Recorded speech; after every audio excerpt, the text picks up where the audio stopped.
Hello दोस्तों। तो इस एपिसोड की शुरुआत भी वहीं से होती है जहां पे इसका लास्ट एपिसोड एंड हुआ था।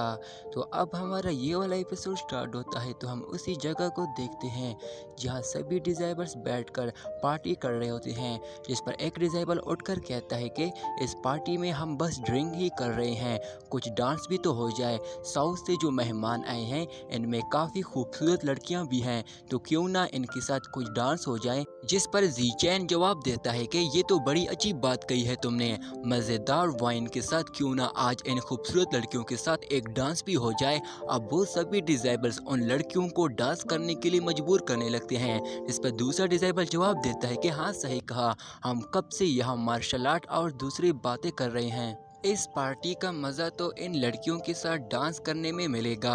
जिसे सुनकर वो लड़कियां काफ़ी घबरा जाती है, जिस पर एक लड़की अपनी सीनियर को कहती है कि नानगोंग क्लैन के डिज़ाइबर मार्शल आर्ट में काफ़ी अच्छे हैं, मगर हम दोनों मंक हैं। इन डिज़ाइबर्स में कुछ मंक भी है, मगर फिर भी ये लड़कियों के साथ डांस करना चाहते हैं। अगर आप और मैं इस वक्त किसी और लड़के के साथ डांस करती हैं तो यह हमारे लिए काफ़ी बेइज्जती की बात होगी। जिस पर लड़की जवाब देती है कि हम कुछ भी नहीं कर सकते। अगर लिंग फेंग हमें डिफेंड नहीं करेगा तो मजबूरन हमें ये करना ही होगा। तभी जोर्डियन बाहर आ जाता है और लिंग फेंग को कहता है मास्टर, ये लोग आपके लिए मुश्किल खड़ी कर रहे हैं, आपको कुछ करना होगा। जिस पर लिंग फेंग तुरंत ही उठकर उन सभी को जवाब देता है कि पार्टी में वाइन ही असली मज़ा देती है।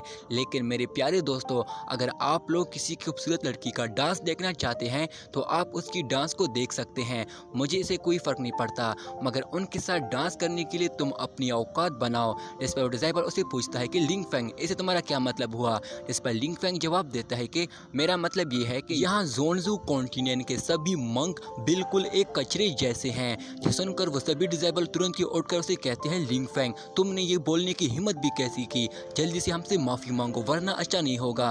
अब जीचैन को भी ये बात बिल्कुल अच्छी नहीं लगती, पर जुआन जी ये सब एंजॉय कर रहा होता है।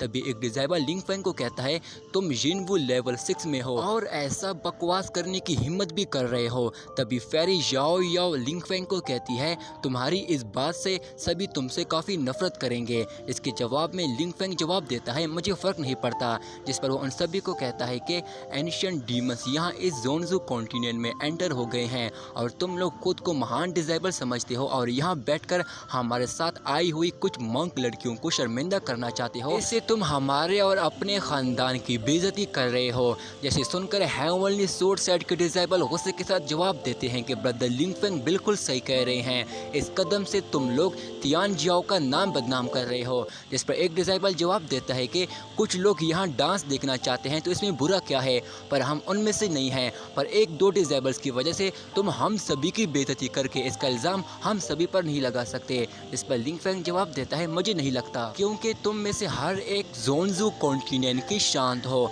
ये बात तुम्हें पहले बोलनी चाहिए थी। क्या तुम्हें ये सिखाया गया है कि अपने मेहमानों के साथ ऐसा पेश आना चाहिए? तुम तो यहाँ बैठकर बस अपने साथियों का हमारा मजाक उड़ाते हुए देख रहे थे, बस एंजॉय कर रहे थे। इससे क्या तुम एक बेकार इंसान नहीं बन गए, या फिर अभी भी तुम खुद को एक हीरो समझते हो? तभी हेवनली सोर्ड सेट का एक डिज़ाइबर अपने साथी को कहता है कि जब तक जुआन जी इस बात को ख़त्म नहीं करेगा मामला बहुत गर्म होता जाएगा। पर वो भी खामोशी से ये सब देख रहा है। तभी वो मंक लड़की उठकर जुआन जी को कहती है कि लिंग फेंग ने जो कहा है वो बिल्कुल सच है, ये लोग इसके काबिल नहीं है कि हम इनके साथ डांस करें और बिना वजह इसके लिए हमें मजबूर करना बिल्कुल भी अच्छी बात नहीं है। जिस पर मिस याओ जवाब देती है कि हाँ, हम इन जैसे निकम्मों के साथ डांस क्यों करें, आखिर हम यहाँ अपनी बेइज्जती के लिए नहीं आए हैं। जिस पर जुआन जी उठकर उनको कहता है ऐसा कुछ भी नहीं है, आप लोग शांत हो जाइए, गुस्सा ना हो, मेरे कुछ दोस्तों ने बस एक छोटा सा मजाक किया है। जिस पर लिंग फेंग जवाब देता है कि यार तुमने यहाँ हमें इस मजाक के लिए यहाँ इनवाइट किया था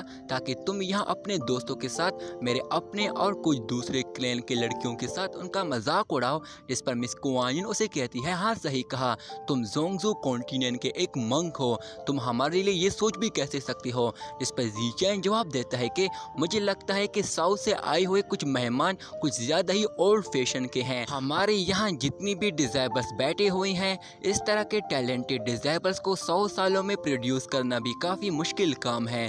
क्या तुम लोगों को लगता है कि एक खूबसूरत चेहरा ही सबसे कीमती चीज़ होती है। पर मैं बता दूं, मैं जोंगजू कॉन्टिनेंट में सबसे बेहतरीन डिसेबल हूं। जैसे मार्शल आर्ट के सभी टेक्निक्स आते हैं, पर फिर भी तुम्हारी कल्टीवेशन को देखकर इतना घमंड नहीं किया है। जिस पर दूसरा डिसेबल उनको कहता है, तुम लोग खुद को तो देखो, तुम में से बहुत सारे डिसेबल्स तो जिनवू लेवल 6 में एंटर भी नहीं हो पाए हैं। जिस पर दूसरा डिसेबल जवाब देता है कि मुझे समझ नहीं आ रहा है कि आखिर मिस जुआन जी ने इन जैसे लो लेवल डिसेबल्स को इस पार्टी में इनवाइट क्यों किया है। जिसे सुनकर वो लड़की काफ़ी गुस्सा हो जाती है और उसे जवाब देती है कि मैं सिर्फ इस जोंगजू कॉन्टिनेंट में कमज़ोर हूँ, पर तुम लोग तो मेरे ब्रदर लिंग फैंग के जूते के बराबर भी नहीं हो। और यही नहीं, हमारे साउथ कंट्री में एक पिंग टियान सोर्ड किंग भी था, जिसने ऑलमोस्ट सभी कॉन्टिनेंट पर राज किया था, और अब ब्रदर लिंग फैंग भी जल्दी उसका सपना पूरा कर देगा। जैसे सुनकर वो डिसेबल हंसते हुए कहता है, ये मैं क्या सुन रहा हूँ, क्या इस लड़के में वाकई इतना दम है जो इसको इतना शक्तिशाली समझ रही है। जिस पर वो तीनों डिसेबल लिंग फैंग का मजाक उड़ाने लगते हैं। जिस पर लिंग फैंग को काफ़ी गुस्सा आ जाता है और गुस्से के साथ उसे कहता है, मैंने कभी सोचा नहीं था कि इस जगह पर तुम जैसे घटिया किस्म के लोग भी होंगे, जिन्हें बात करने की तमीज़ ही नहीं है। तुम लोगों से बात करके मैं अपना वक्त ज़ाया नहीं कर सकता। और तुरंत ही अपने लोगों को लेकर वहाँ से जाने लगता है। पर तभी फेरी ज़ाओया उसे कहती है कि लिंग फैंग, तुम इन लोगों की बातों पे इतना गुस्सा क्यों कर रहे हो। जिस पर ज़ोडियान उसे जवाब देता है, तुम लोग खुद को जीनियस डिसेबल समझते हो, पर तुम लोगों को बात करने की तमीज़ भी नहीं है। मेरा मास्टर तुम्हारे कहने पर यहाँ इस पार्टी में आया था, पर उसने ये सोचा नहीं था कि तुम लोग यहाँ बकवास करने लग जाओगे।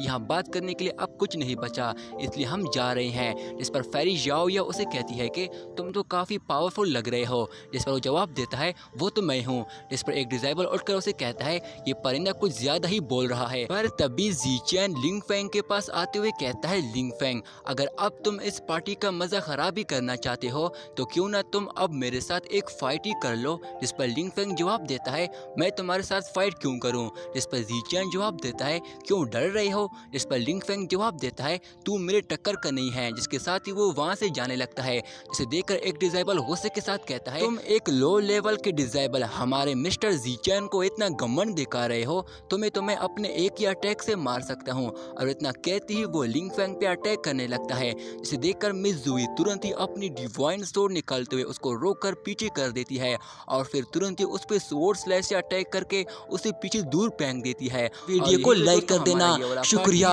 एंड हो जाता है। दोस्तों, इस सीरीज का अगला पार्ट भी मैं जल्दी अपलोड करने की कोशिश करूंगा। तब तक के लिए मेरे चैनल को सब्सक्राइब करके इस वीडियो को लाइक कर देना, शुक्रिया।